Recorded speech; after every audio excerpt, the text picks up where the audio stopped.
2023년 5월 8일 월요일 달코라 뉴스입니다. 지난 6일 토요일 오후 발생한 알렘 프리미엄 아울렛몰 총기 난사 사건에서 한인 사망자가 나와 큰 충격과 슬픔을 더하고 있습니다. 알렘몰 총기 난사 사건의 범인이 극우주의자라는 다수의 보도가 나왔습니다. 텍사스주에서 총기 난사 사건이 발생한 가운데 조 바이든 대통령이 공격용 소총 판매 금지 등 총기 규제를 강화해 줄 것을 의회에 재차 요구했습니다. 다음 달 공식 출범하는 재외동포청이 본청은 인천에, 통합민원실은 서울에 각각 들어서는 것으로 최종 결정됐습니다.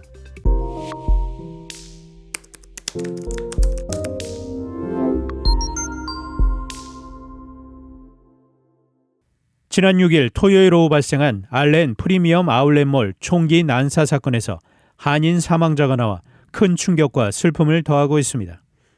한인 사망자는 85년생 조규성 씨와 87년생 강신영 씨로 확인됐습니다. 이들 부부 외에도 3살 난 아이는 사망했고 5살 아이는 중부상을 입고 현재 병원에서 치료 중입니다. 조 씨 가족은 이날 쇼핑 중 참변을 당했습니다. 한편 조 씨는 변호사로 일하고 있었으며 아내 강 씨는 치과의사로 일하면서 좋은 평판을 받았습니다.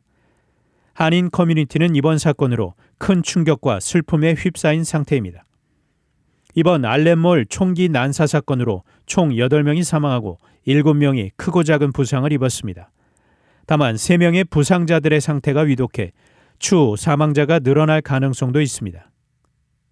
알렘몰 총기 난사 사건의 범인이 극우주의자라는 다수의 보도가 나왔습니다. 수사당국은 총격범의 신원을 33세 남성 마우리시오 가르시아로 밝혔으며 현재까지는 그의 단독 범행으로 보고 있습니다.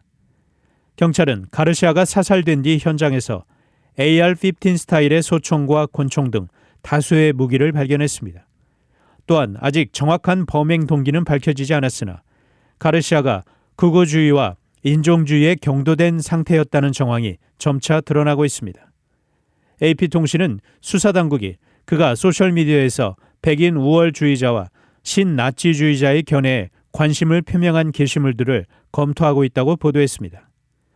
MBC 방송은 수사관들이 그가 사용한 것으로 파악한 소셜미디어 계정에서 인종주의와 관련된 수백 개의 게시물을 확인했다고 전했습니다. 일부 매체는 사망한 범인이 옷에 RWDS라고 적힌 휘장을 달고 있었다고 전했습니다.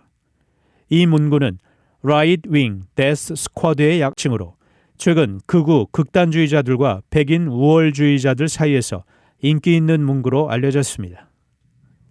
텍사스주에서 총기 난사 사건이 발생한 가운데 조 바이든 대통령이 공격용 소총 판매 금지 등 총기 규제를 강화해 줄 것을 의회에 재차 요구했습니다. 바이든 대통령은 어제 성명을 통해 공격용 무기와 전술 장비로 무장한 총격범이 텍사스 알렌의 쇼핑몰에서 무고한 사람들에게 총격을 가했는데 이번이 처음이 아니라면서 이런 공격은 익숙해지기에는 너무 충격적이라고 말했습니다. 바이든 대통령은 의회에 공격용 소총과 대용량 탄창을 금지하고 보편적 신원조회, 안전한 보관 장소 요구, 총기 제조업체에 대한 면책 종료 등에 대한 법안을 통과시켜 나에게 보내달라고 재차 요청한다고 말했습니다. 바이든 대통령은 텍사스 알렘몰 총기 난사 사건 희생자를 애도하기 위해 연방정부기관에 조기 개항도 지시했습니다. 다음 달 공식 출범하는 재외동포청이 본청은 인천에, 통합민원실은 서울에 각각 들어서는 것으로 최종 결정됐습니다. 한국외교부는 오는 6월 5일 신설되는 재외동포청의 소재지와 관련해서 본청을 인천에, 통합민원실인 재외동포서비스지원센터는 서울 광화문에 두는 것으로 결정했다고 8일 밝혔습니다. 재외동포청은 750만 재외동포 관련 정책과 사업을 총괄적으로 수립하고 집행하기 위해 들어서는 정부 전담기구로 외교부 산하의 첫 청급 기관입니다. 외교부는 그동안 국민의힘과 3차례 당정협의를 열어 재외동포청 소재지 문제를 논의해왔습니다. 재외동포청 설치는 윤석열 대통령의 후보자 시절 공약으로 정부 출범 후 국정과제로 선정되며 본궤도에 올랐습니다. 재외동포청을 통해 재외동포들에게 한국 내와 같은 수준의 원스톱 민원 서비스를 제공할 수 있을 것으로 정부는 기대하고 있습니다. 단신 뉴스입니다. 윤석열 대통령과 기시다 후미오 일본 총리는 7일 한일 정상회담을 계기로 12년 만에 셔틀 외교 복원을 공식화하고 미래지향적인 한일 관계 발전 의지를 다졌습니다. 한일 정상이 7일 과거의 갈등을 털고 경제 협력을 강화해 나가기로 합의하면서 일본의 수출 규제로 어려움을 겪어온 한국 내 산업계는 긍정적 효과를 기대하고 있습니다. 찰스 3세 영국 국왕이 6일 런던 거리를 가득 메운 인파의 환호와 군주제 폐지를 요구하는 시위대의 야유 사이에서 대관식을 치렀습니다. 캐나다 엘버타주에서 산불이 확산해 비상사태가 선포되고 주민 약 2만 5천 명이 대피했습니다.